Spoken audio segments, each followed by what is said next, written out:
Bonjour à tous et bienvenue.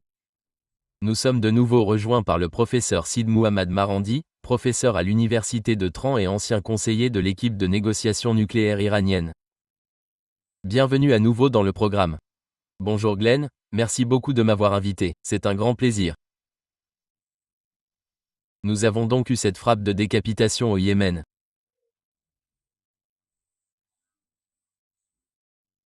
Nous avons également eu d'autres attaques au Liban malgré le cessez-le-feu et beaucoup soupçonnent désormais qu'une autre attaque contre l'Iran pourrait avoir lieu. En effet, la dernière attaque ne s'est pas vraiment terminée par une paix, mais plutôt par la nécessité d'un arrêt des hostilités. Beaucoup interprètent cela simplement comme un cessez-le-feu temporaire pour de bonnes raisons et pensent que de nouvelles hostilités sont à venir. Je me demandais cependant comment vous évaluez la situation. Pensez-vous qu'une autre guerre entre les États-Unis, Israël et l'Iran pourrait avoir lieu dans un avenir prévisible? Oui, je pense qu'il est tout à fait possible que les Iraniens se préparent. Le régime israélien et l'Occident préparent le régime israélien. Ils travaillent donc ensemble. L'Iran est essentiellement livré à lui-même, mais il se prépare. L'Iran a un avantage, car la dernière fois, le régime israélien lui a donné tout ce qu'il avait. C'était une sorte d'opération de changement de régime, comme ils aiment l'appeler, qui était soutenue par l'Occident, les États-Unis en particulier. Ils ont donc utilisé toutes leurs capacités. L'Iran, en revanche, a été pris au dépourvu dès le premier jour. Il savait qu'une attaque allait arriver, mais je pense qu'il a mal calculé l'ampleur de l'attaque. C'était donc un échec des services de renseignement, sans aucun doute.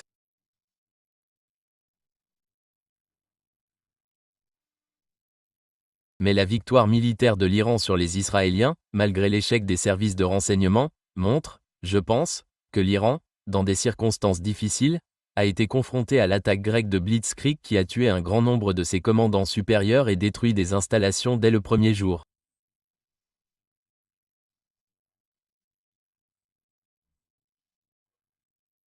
Malgré tout cela, le fait qu'il ait pu se regrouper et forcer les Israéliens à demander un cessez-le-feu montre que l'Iran a désormais un avantage, car tandis que les Israéliens utilisent tout ce qu'ils ont à leur disposition, les Iraniens ne l'ont pas fait. Certains des missiles les plus récents étaient des modèles récents. Ils ont été laissés intacts, et nous avons maintenant un modèle encore plus récent, un missile plus récent qui a été ajouté à la force de défense antimissile iranienne, ou force offensive antimissile. Et nous savons tous qu'aucune des bases de missiles souterraines n'a été utilisée pendant la Première Guerre. Et l'Iran, en ce moment, est occupé à essayer de corriger les erreurs qu'il a commises, les lacunes qu'il avait, tant au niveau du renseignement que de l'armée. Je pense donc que l'Iran a définitivement un avantage bien plus grand à mesure que le temps passe que les Israéliens. Mais parfois, les gens se demandent pourquoi le régime israélien veut lancer une autre attaque.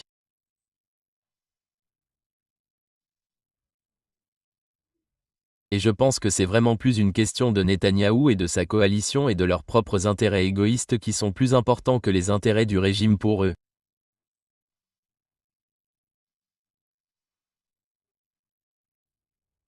Donc Netanyahou et sa coalition, la guerre qu'ils ont lancée contre le Liban, le génocide continu à Gaza, les attaques contre le Yémen et la guerre contre l'Iran. Tout cela concerne Netanyahou et la coalition plutôt que les intérêts du régime israélien lui-même. Donc, je pense qu'une autre guerre contre l'Iran serait un échec pour le régime. Ce serait probablement un échec plus grand pour le régime que la première guerre. Mais Netanyahou ne cherche pas les intérêts du sionisme. Il cherche les intérêts de Netanyahou.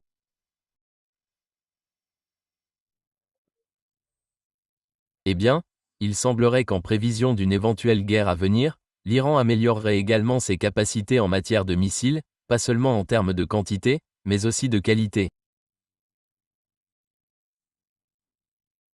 Dans les médias, au cours des dernières 24 à 48 heures, il y a eu beaucoup de reportages sur le missile iranien, qu'ils appellent le missile de la fin des temps. Je ne sais pas si c'est la bonne traduction. Je me demandais si vous pouviez, ce que c'est? Que savons-nous réellement de ces armes et quel sera leur impact réel sur le champ de bataille ou en termes de tours? Je ne connais pas grand-chose au détail. Je sais qu'elles ont une charge utile très lourde. Ce que nous avons vu pendant la guerre de 12 jours, c'est que progressivement, le pourcentage de missiles iraniens abattus par le régime, les Américains, les Européens et cette coalition de pays qui comprend des pays de la région a augmenté. Des installations radars de la Turquie aux installations dans le golfe Persique ont été utilisées. L'espace aérien de la Jordanie a été utilisé. L'espace aérien de l'Irak a été utilisé même si l'Irak s'y est opposé, mais ils n'ont rien pu faire. Donc, cette énorme coalition s'efforçait de bloquer les attaques de missiles iraniens, mais ces derniers jours, 90% des missiles iraniens sont passés.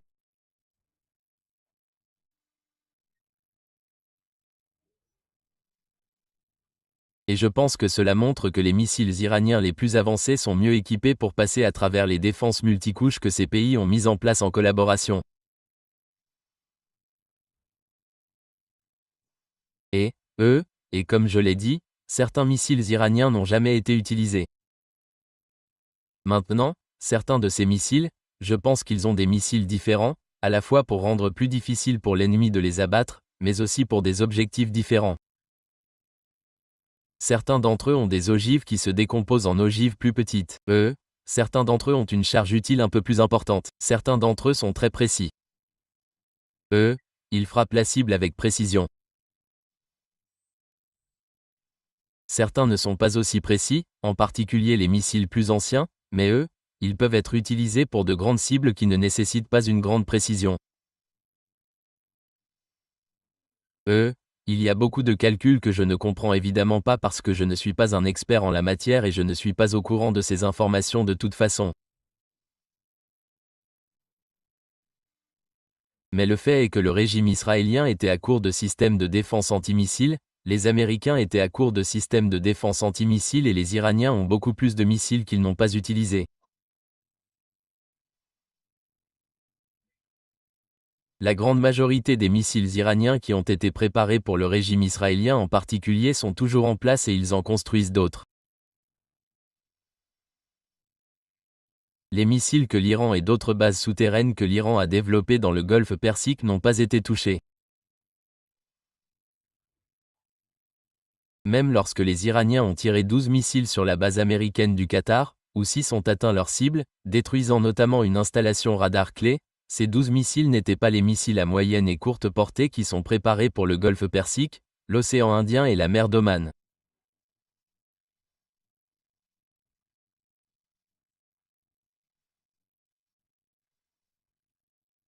Ceux-là sont préparés, ils sont également en cours de modernisation au moment où nous parlons, au cas où les Américains chercheraient à s'impliquer.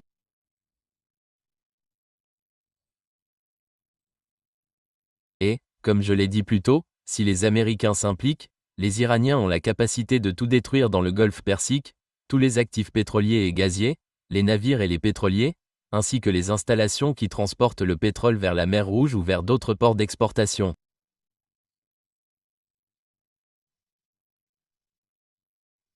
Les Iraniens se préparent donc à la fois au régime israélien et aux Américains. Ils améliorent leur système, même si ceux dont ils disposent, comme nous l'avons vu, étaient assez efficaces contre les Israéliens. En quoi le deuxième round de cette guerre pourrait-il être différent du premier? Car lors du premier, nous avons vu Israël s'en prendre aux dirigeants politiques et militaires en Iran.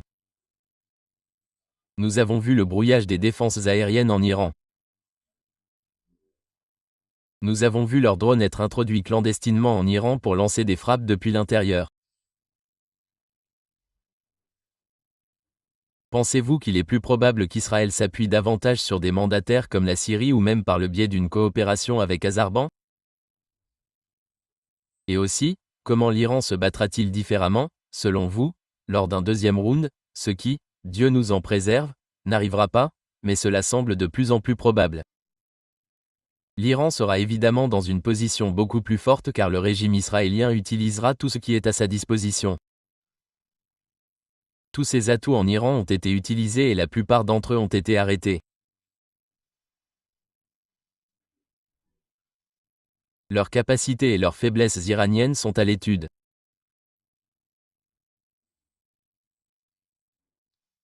L'Iran va donc être plus prudent dans la protection de ses responsables, plus prudent dans la protection de ses systèmes anti-aériens et anti-drones.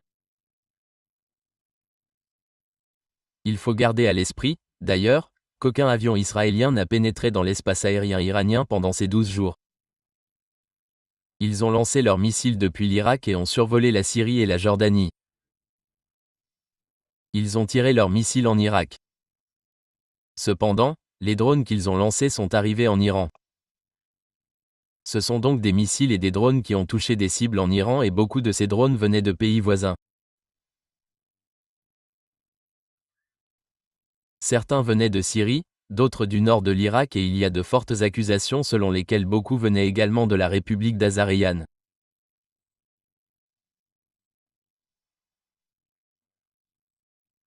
Mais en ce qui concerne le nord de l'Irak et la République d'Azaran, je pense que ce sera plus difficile pour le régime israélien la prochaine fois.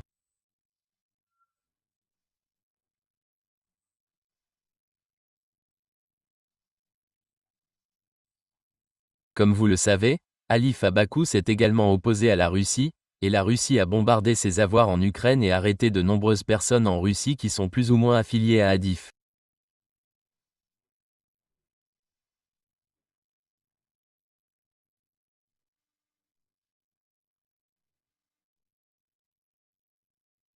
Mais au Kurdistan irakien, les Iraniens et leurs alliés ont également découvert de nombreux endroits et personnes impliquées dans le tir de drones. Ce sera donc beaucoup plus difficile pour le régime israélien la prochaine fois. Les Iraniens, bien sûr, auront encore beaucoup de chemin à parcourir pour être pleinement préparés. Ils vont procéder à des ajustements à court terme, à moyen terme et à long terme. Et pour l'instant, je pense que ces ajustements et changements à court terme sont au centre des préoccupations pour les semaines ou les mois à venir.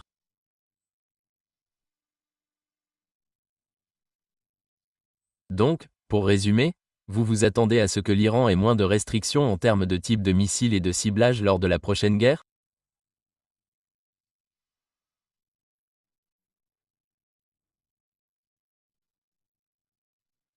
Oui, je pense que les défenses de l'Iran seront meilleures parce que l'Iran examine toutes ses lacunes et les capacités offensives du régime israélien, la manière dont elles ont été utilisées et comment s'adapter pour mieux se protéger contre ces capacités.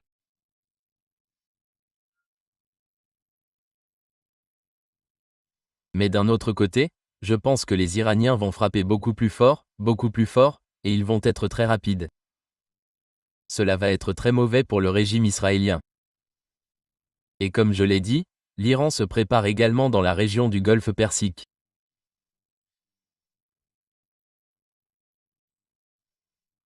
Les ressources de l'Iran dans le Golfe Persique ont été renforcées et les capacités de l'Iran à se défendre contre les drones et les avions augmentent également.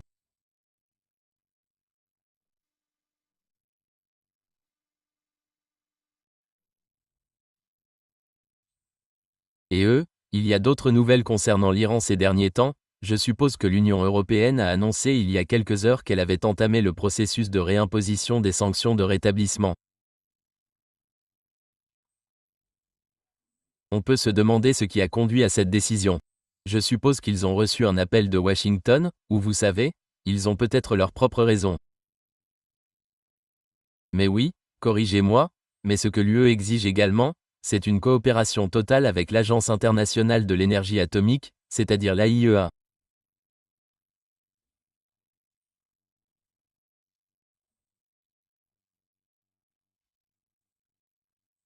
Et je me demandais ce que l'Iran pensait de tout cela, à la fois en termes de relations, je ne sais pas si oui, diplomatiques avec l'Union européenne, mais aussi de relations que l'Iran peut réellement avoir avec l'AIA, étant donné que ce n'est plus un secret pour personne que les transmettait beaucoup d'informations aux Américains et aux Israéliens, qui étaient tellement utilisées pour cibler l'Iran.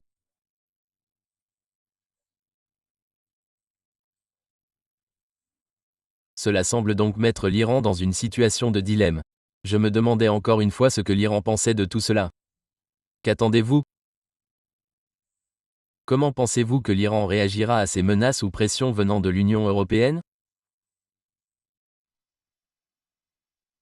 Vous savez, lorsque le JCPOA a été signé pour la première fois en 2015, j'étais là, j'étais à Vienne.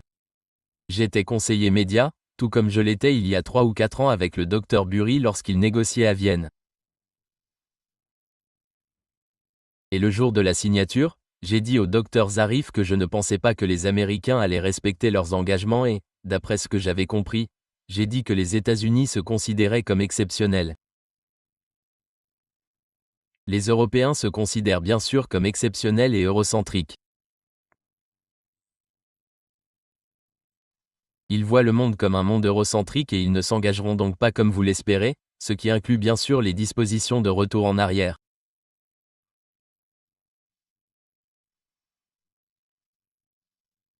Je pense que depuis le début, nous ne verrons jamais ces 10 années passer sans que le retour en arrière ne soit utilisé. Il y a beaucoup de choses à dire ici.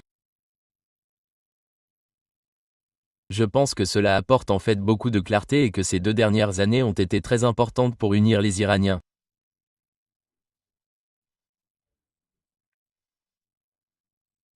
Beaucoup de jeunes Iraniens qui ont toujours pensé que l'Occident était, vous savez, en particulier les jeunes Iraniens de la classe moyenne supérieure, ils n'ont pas vu la révolution. Ils n'ont pas vu la brutalité. Ils ne savaient pas grand-chose de la guerre, de l'Occident qui a donné des armes chimiques à Saddam. Ils étaient jeunes et beaucoup d'entre eux pensaient que le problème venait vraiment de l'Iran, que l'Iran était coincé dans l'histoire et que sa haine de l'Occident était irrationnelle, et que l'Iran était obsédé par l'Occident, et que c'est pour cela que nous ne pouvions pas résoudre nos problèmes.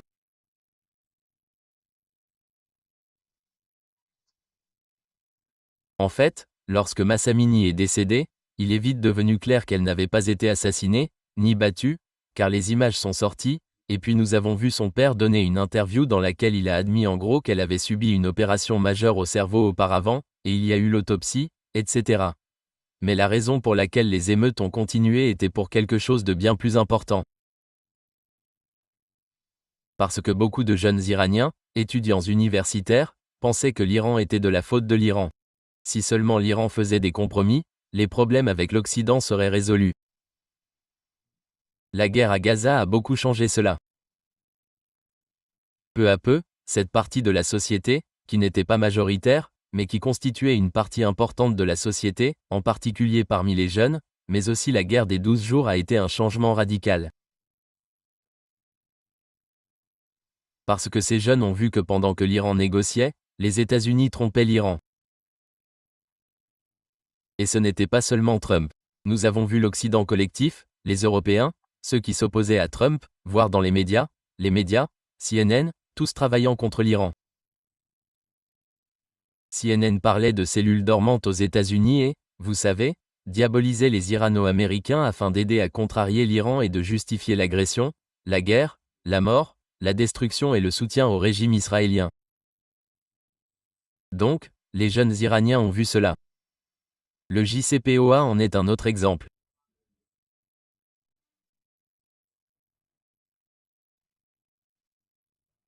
Beaucoup de jeunes Iraniens pensaient que si nous signions simplement un accord avec l'Occident, et, à l'époque, ces Iraniens sont plus âgés maintenant, si nous signions simplement un accord avec l'Occident, tout serait résolu et nous vivrions dans un monde merveilleux où nous pourrions avoir de la croissance et de la paix, etc.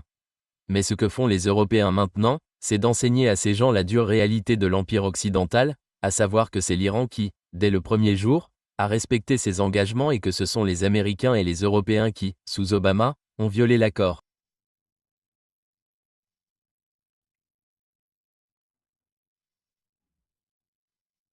Puis, sous Trump, ils ont déchiré l'accord et les Européens ont mis fin à tous leurs engagements.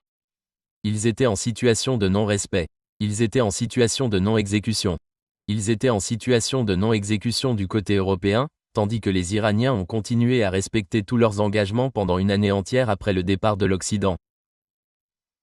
Et puis, au cours de la deuxième année, les Iraniens, En 5 étapes, tous les 2 mois, ont réduit leurs engagements pour faire pression sur l'Occident afin qu'il revienne à l'accord. Et puis, mais ils ne l'ont pas fait. Au bout de 2 ans, l'Iran est revenu à la situation d'avant l'accord sur le nucléaire. Et maintenant, les Européens, après avoir soutenu les frappes aériennes contre l'Iran, après avoir soutenu les frappes aériennes contre les installations nucléaires iraniennes, et après que l'Agence internationale de l'énergie atomique a menti pour justifier les attaques, puis a refusé de les condamner, les gens sont désormais beaucoup plus réalistes. Et le fait est que maintenant que les Européens recherchent le mécanisme de retour en arrière, les Iraniens ordinaires voient qu'ils voient l'hypocrisie des Européens comme ils le devraient.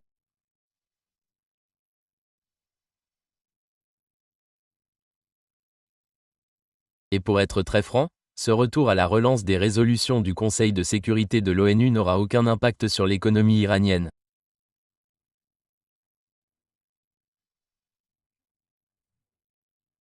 Elles n'auront qu'un impact psychologique pendant quelques mois, car de nombreuses opérations de guerre psychologique sont actuellement déployées contre les Iraniens dans les médias persans diffusés en Occident, financés par les gouvernements occidentaux.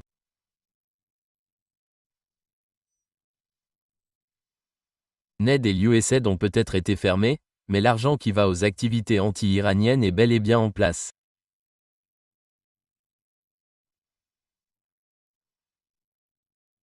Donc, ils essaient de semer la peur parmi les Iraniens et elles auront sans aucun doute un certain effet pendant les prochaines semaines, puis jusqu'à quelques semaines après le retour en arrière.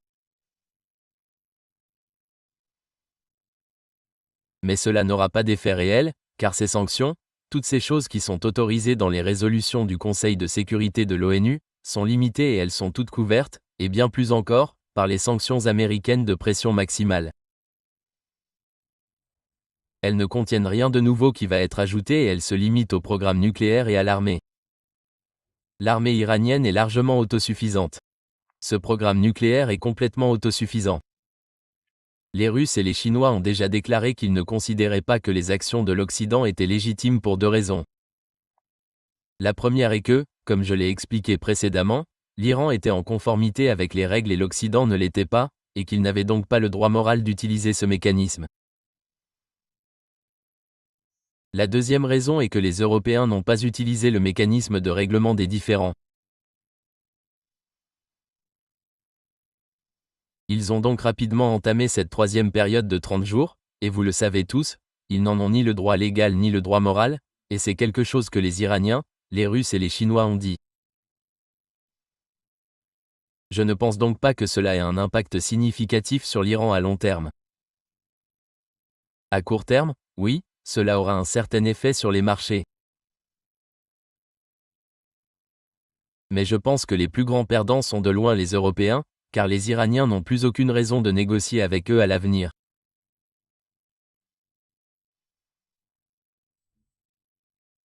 Et les Européens ont coupé les ponts partout avec les Russes, les Chinois, l'Iran et leur soutien à cet holocauste à Gaza. Tous ces éléments combinés ont rendu l'Europe sans importance pour nous. Et donc, après la fin du JCPOA, nous ne parlerons plus aux Européens. Ils ne seront plus que des pays ordinaires qui ne sont pas notre priorité et ils n'ont pas besoin d'être notre priorité. Ont-ils une industrie? Ont-ils des produits importants que nous recherchons? Non. Tout ce dont nous avons besoin vient d'Asie, d'Amérique latine et d'Afrique. Les BRICS. En ce moment même, le président iranien atterrit en Chine et il rencontrera les dirigeants de la Chine, de la Russie, de l'Inde, entre autres, et les BRICS de l'Organisation de coopération de Shanghai. Ce sont les organisations qui ont des États membres qui ont ce dont l'Iran a besoin et l'Europe qui est en déclin rapide.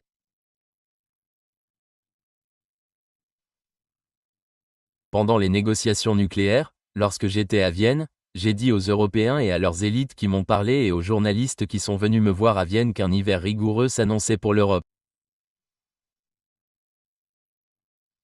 Vous avez commencé une guerre avec la Russie, vous avez imposé des sanctions, vous avez besoin de l'Iran, vous avez besoin du pétrole iranien, vous avez besoin du gaz iranien. Vous pouvez investir en Iran et dans le secteur énergétique iranien et résoudre certains de vos problèmes, beaucoup de vos problèmes. Mais ils s'en fichaient, tout comme ils ne se souciaient pas de l'effet des sanctions sur la Russie et de leurs propres économies. Ils s'en fichaient.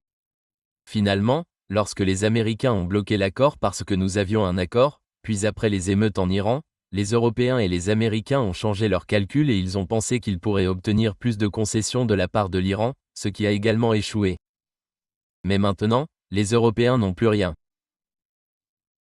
Ils ont coupé les ponts avec la Russie, l'Iran, la Chine, etc. Nous avons vu comment s'est déroulé l'accord commercial entre l'UE et les États-Unis. Nous avons également vu comment les 7 dirigeants européens se sont assis face à Trump. L'Europe n'a aucun poids. Elle n'a aucun poids pour l'Iran. Elle est en déclin. La priorité de l'Iran va donc aller ailleurs. Et maintenant que les Européens déchirent le JCPOA, c'était le dernier fil conducteur qui leur donnait une sorte de statut spécial vis-à-vis de l'Iran. C'est terminé. J'ai écrit quelques livres sur la stratégie eurasienne élargie de la Russie et je dis toujours que ce n'est pas une stratégie pour ou contre l'Occident. C'est une stratégie géoéconomique visant à faire en sorte que l'Occident ait moins d'importance. C'est-à-dire que, quoi que fasse l'Europe, cela ne devrait pas trop l'affecter. C'est l'idée générale qui peut être bonne ou mauvaise pour les Européens. Il faut toujours surestimer. C'est une bonne chose. Les pays dépendent trop d'eux. Mais bien sûr, leur importance diminue. Cet eurocentrisme persistant, même après que le monde soit devenu plus multipolaire, je dis toujours que c'est très, très nocif, parce que quand je parle à des diplomates chinois, des ambassadeurs ou autres, ils disent toujours la même chose, c'est-à-dire que les Européens viennent les voir et essaient de leur faire la leçon. Au lieu de ça, et même maintenant, même l'Inde, qui est censée être, vous savez, nous imaginons que c'est notre meilleur ami dans la région, il y a même des menaces contre eux, et ce dénigrement, leur disant quel genre de politique étrangère ils devraient avoir, avec qui ils peuvent commercer, ces menaces maintenant, pas seulement des États-Unis, mais aussi des Européens qui imposent des sanctions secondaires. Et eux, c'est eux. Je veux dire, c'est eux. Je dis toujours que nous devrions plutôt essayer de redécouvrir la diplomatie, ce qui implique de reconnaître les préoccupations des autres et de ne pas considérer la diplomatie comme une affaire entre un enseignant et un élève, où elle est toujours exprimée dans un langage d'ultimatum et de menace. Mais j'obtiens toujours la même réponse si je dis « Pourquoi prenez-vous leur parti ?» Mais ce que je veux dire, c'est que ce n'est pas dans notre intérêt, c'est dans l'intérêt des Européens, c'est de l'automutilation. Dans un monde multipolaire, ce comportement menaçant ne joue-t-il pas en notre faveur? Tout ce que cela fait, c'est inciter les pays à se découpler et à réduire leur dépendance. Et c'est effectivement ce que je vois se produire, un nouveau monde est en train de se créer maintenant, sans les Européens. Où les Européens misent tout sur l'Amérique, et si l'Amérique veut même voir les Européens se précipiter vers l'Asie, ils les font asseoir comme des écoliers. Je veux dire, c'est tellement autodestructeur, mais nous n'acceptons aucune dissidence ici. Il n'y a aucune reconnaissance du fait que le monde de l'euro est eurocentrique alors qu'il est en réalité multipolaire. Cette incapacité à reconnaître la réalité telle qu'elle était très destructrice et, encore une fois, je vois une grande partie du monde devenir ouvertement rancunier. Même un membre de l'UE. J'ai été invité récemment par une ambassadrice dans ce pays, d'un membre de l'UE d'Europe centrale, qui, vous savez, a fait remarquer que tous les ambassadeurs, chaque fois qu'ils rencontrent des représentants d'entreprises ou toute personne du pays, veulent toujours leur dire comment gérer leur pays, quel genre de politique de genre ils devraient avoir, quel genre de réforme politique ils devraient avoir et c'est, et c'est juste étrange parce que, vous savez, il ne leur viendrait jamais à l'idée de faire le contraire. Pour les entreprises, vous essayez de leur faire la morale, mais encore une fois, ces tactiques de pression, je pense, isolent et affaiblissent les Européens, et, oui, ma crainte est qu'ils se réveillent trop tard parce que, aucune de ces choses qui sont faites n'est bonne pour le continent. Et en effet, je pense que le continent prospérerait en entretenant de meilleures relations avec de nombreux pays, pas seulement la Chine, l'Inde, la Russie, mais aussi l'Iran, avec les questions énergétiques, comme vous l'avez suggéré. Juste ma dernière question. Parce que beaucoup de tensions actuelles entre l'Occident et l'Iran, comme vous l'avez dit, ne concernent pas seulement ce programme nucléaire. Si cela ne concernait que le programme nucléaire, nous aurions isolé cela dans un sujet distinct, mais c'est toujours lié au programme de missiles balistiques qui est la dissuasion de l'Iran. Ce sont les partenariats étrangers de l'Iran, comme pourquoi les Iraniens travaillent-ils avec le Yémen, le Hezbollah, le Hamas. Donc, une grande partie de tout cela est liée à Gaza et à la destruction de Gaza. Je me demandais juste quelle était la gravité de la situation actuelle, non seulement en termes de destruction par la force militaire, mais aussi de famine. Avons-nous atteint un stade critique où il y aurait ou avons-nous atteint un stade critique en termes de décès incontrôlables?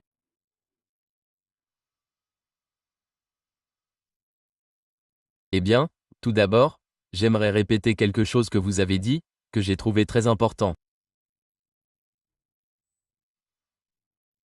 C'est-à-dire que lorsque vous parlez à des personnes influentes en Occident et que vous leur dites ce qu'elles font de mal, et qu'elles vous demandent « Pourquoi soutenez-vous l'autre camp ?»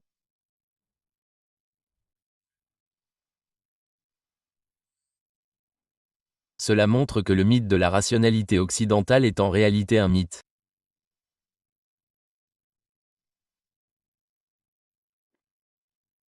Parce que pendant des siècles, on nous a dit, vous savez, dans la pensée orientaliste, que l'Occident est rationnel, que l'Occident est raisonnable et que le reste du monde est irrationnel et émotif, et c'est ce qui rend l'Occident plus mature.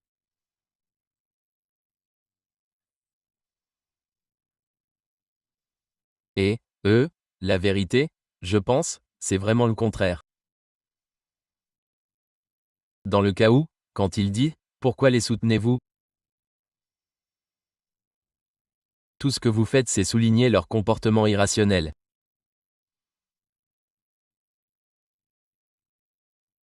Et pour cette personne et pour des gens comme elle, ce qui est important, ce n'est pas une décision rationnelle, mais c'est que vous restiez dans leur équipe, que vous soyez obéissant et, vous savez, c'est comme être un supporter d'une équipe de foot.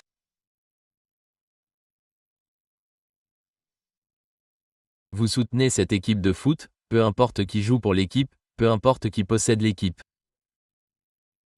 C'est juste la couleur du maillot qui est importante.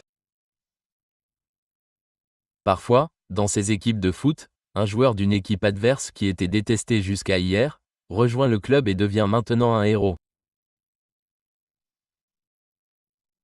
Ce n'est pas de l'alcool, c'est peut-être bien, mais dans le monde réel, ce genre de mentalité est extrêmement destructrice.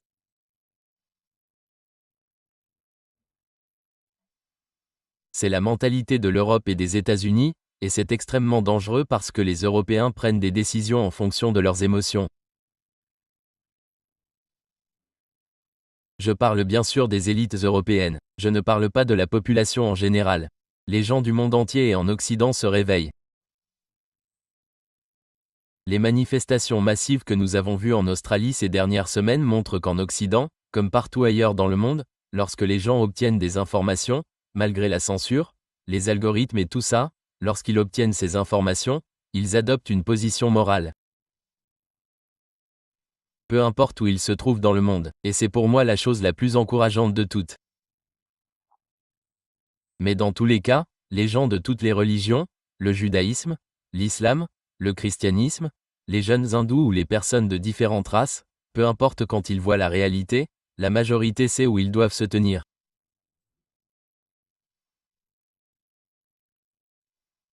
Mais ces décideurs ne prennent pas leurs décisions en fonction de la moralité ou de la rationalité, ni de la moralité. J'ai donc eu de nombreuses expériences avec des diplomates occidentaux en Iran qui viennent me rendre visite, parfois des ambassadeurs, parfois le premier secrétaire, parfois des députés qui viennent d'Europe et des États-Unis en Iran.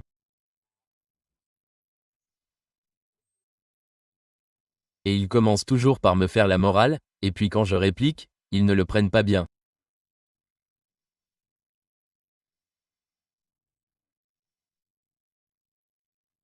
Et je ne dirai pas de quel pays il s'agit, mais une fois, un ambassadeur, quand j'ai répondu, c'était il y a quelques années, à Gaza, et j'ai dit que il disait qu'il parlait des droits de l'homme et de la façon dont l'Iran doit changer et je lui ai parlé de la Palestine et de son soutien à Saddam Hussein, lui donnant des armes chimiques et, il a dit ouvertement, écoutez, Nous sommes supérieurs.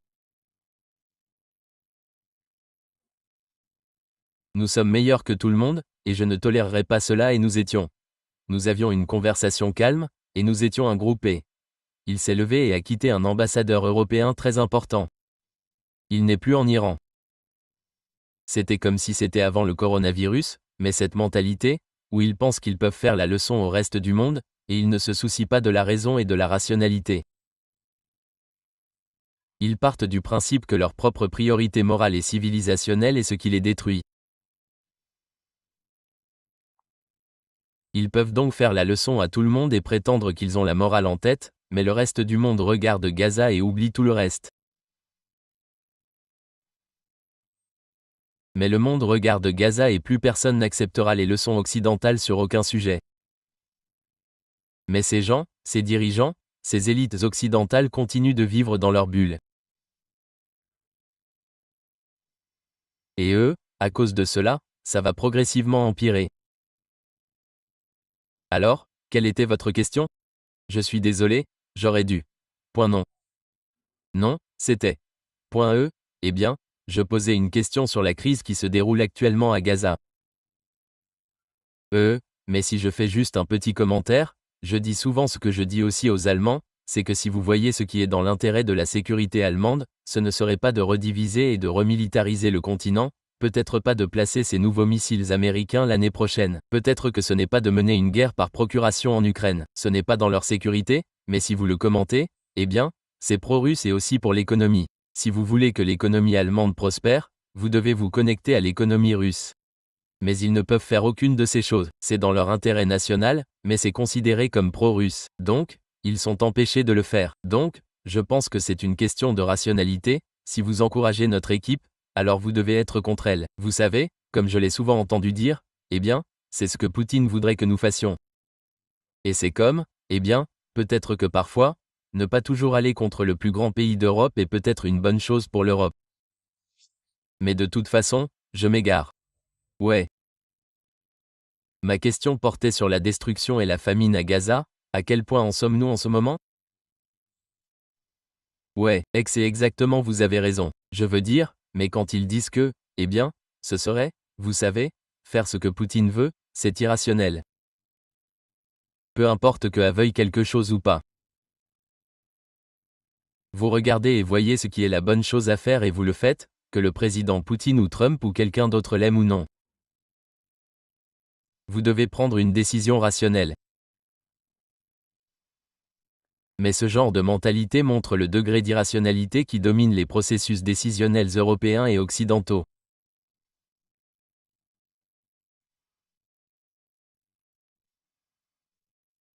En ce qui concerne Gaza, je pense qu'il devient de plus en plus clair que les Israéliens ne gagnent pas à deux niveaux. Le premier est aux yeux du monde.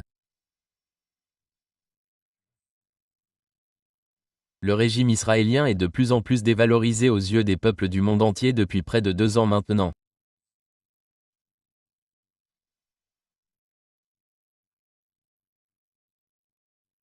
Mais depuis que nous avons vu des images d'enfants et de personnes affamées, le déclin du régime s'est accéléré.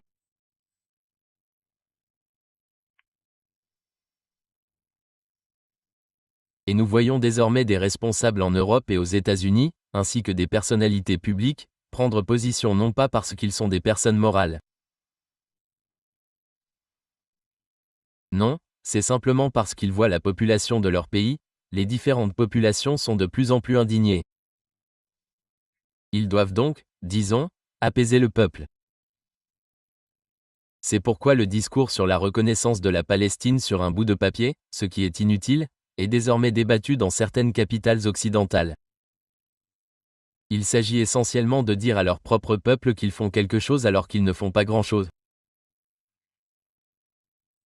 Mais cela montre à quel point les choses vont mal pour le régime israélien et que les gens du monde entier considèrent le régime israélien comme un régime génocidaire qui commet un holocauste.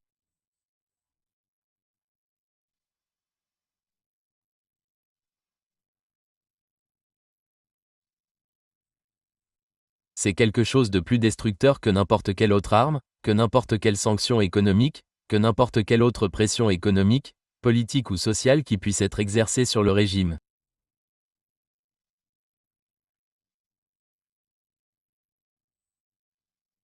Que cela soit perçu comme un mal, je pense que c'est la défaite ultime. Donc à ce niveau-là, ils ont perdu et le siège de la famine continue et comme vous le savez, et comme le savent vos auditeurs, beaucoup de ceux qui meurent de faim mourront même si de la nourriture arrive. Mais le plan est de ne pas laisser entrer de nourriture. Ils continuent de cibler les hôpitaux. Ils continuent de mener des attaques à double frappe et nient ensuite que c'était intentionnel. Et puis il s'avère que non seulement ce n'était pas une attaque à double frappe, mais une attaque à triple frappe. Et maintenant, nous apprenons qu'il y a eu 4 frappes sur l'hôpital. Donc, quand les gens voient cela, quand ils voient la famine, ils deviennent plus sensibles et toutes les atrocités commises par le régime israélien deviennent plus visibles parce que les gens sont plus indignés qu'avant le ciblage des enfants.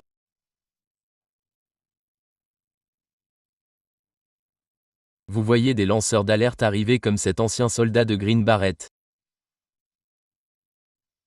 La situation se dégrade très vite. Donc, plus les atrocités se multiplient, plus elles durent et plus la famine s'accentue. À mon avis, le régime israélien est plus touché que les Palestiniens en tant que nation. Oui, les souffrances sont scandaleuses, mais le régime israélien s'autodétruit de manière irréversible et les gens se mobilisent désormais. Nous voyons une autre flottille en route vers Gaza avec beaucoup plus de navires et il va être beaucoup plus difficile pour le régime de les arrêter. Espérons qu'ils pourront passer. Espérons que le vent tourne contre le régime. Mais dans tous les cas, je considère cela comme une énorme défaite.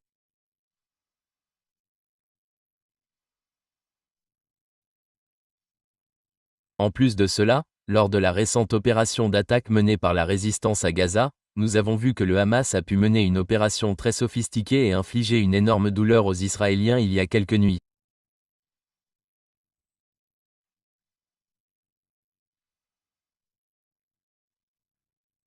Cela montre que leur capacité souterraine, leur capacité de creusement de tunnels se développe et que leur équipement a été modernisé. Ils sont donc capables de construire rapidement leur réseau souterrain, de se préparer aux opérations, et lorsque le régime israélien tente d'envoyer des troupes pour occuper de nouveaux territoires, ils sont prêts à les affronter. Ce n'est donc pas militairement que les Israéliens ne gagnent pas la guerre. Aux yeux du monde, ils ont énormément perdu parce qu'ils sont considérés comme des génocidaires. Donc, chaque jour que cette guerre continue, je la vois empirer pour le régime israélien. Le peuple palestinien souffre énormément et nous devons faire tout ce que nous pouvons pour forcer le régime à arrêter. Mais je ne pense pas que cela va s'arrêter maintenant, parce que Trump soutient pleinement le génocide. Il est totalement d'accord, que ce soit à cause d'Epstein ou de ses donateurs, ou des deux. C'est une autre question. Mais la situation va beaucoup empirer, je pense, sur le plan humanitaire pour les Palestiniens. Mais aux yeux du monde, l'image des Israéliens a été détruite. Et je pense que cette destruction est irréversible. Et le Hamas a montré qu'il était plus que capable sur le terrain. Et rien de ce que le régime israélien peut faire ne changera cela. Ils ne seront pas capables de vaincre le Yémen. Il peut assassiner des gens.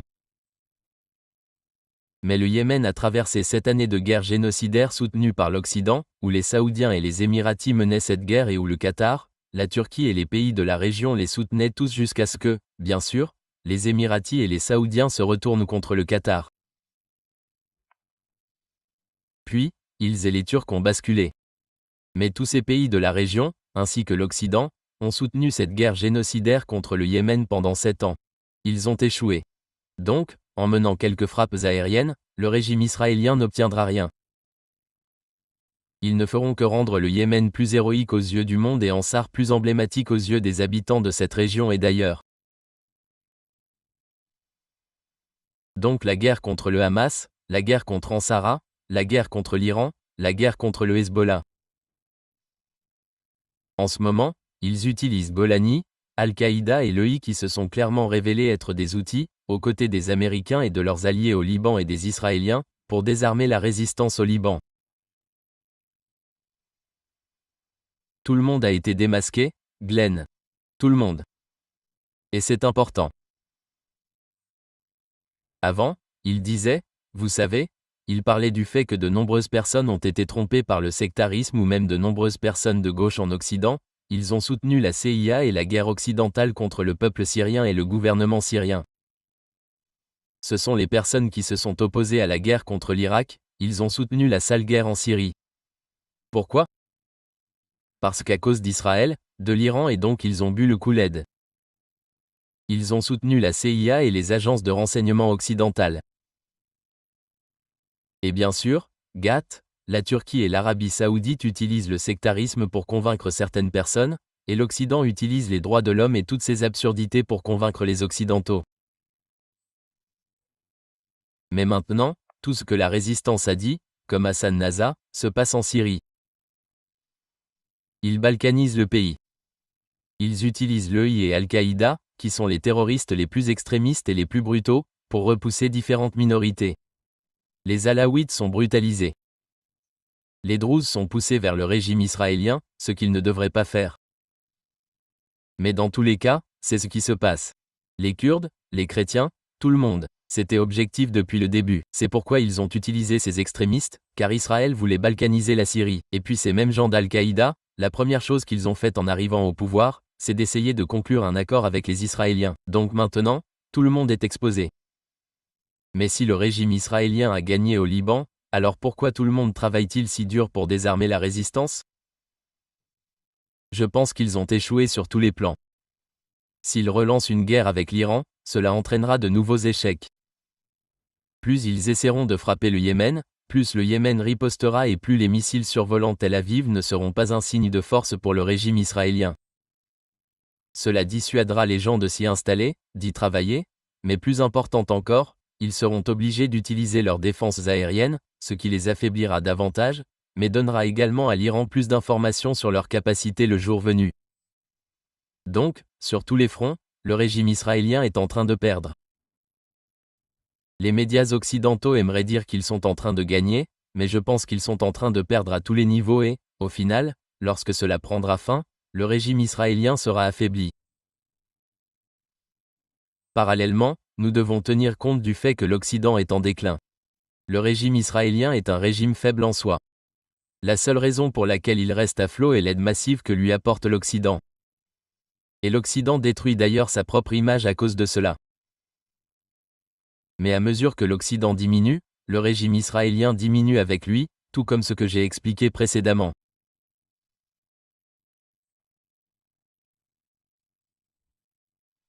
Et je pense que le symbolisme du sommet de l'Organisation de coopération de Shanghai qui va se tenir prochainement, c'est quelque chose qui trouvera un écho dans ces circonstances.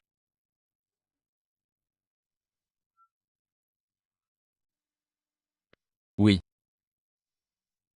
Et je pense que vous avez raison dans cette analyse, comment vous considérez non seulement l'aspect militaire, mais aussi l'aspect économique, ainsi que le pouvoir politique et, je suppose, le pouvoir d'attraction, l'attrait culturel et l'image que quelqu'un a, car il y a d'énormes changements qui se produisent. J'ai souvent peur que cette focalisation excessive sur le contrôle narratif empêche les gens de voir comment le monde se transforme. Oui, de plus en plus rapidement. Alors, oui, professeur Mandy, merci comme toujours. C'est très intéressant. Merci beaucoup de m'avoir invité, Glenn, c'est très gentil de votre part.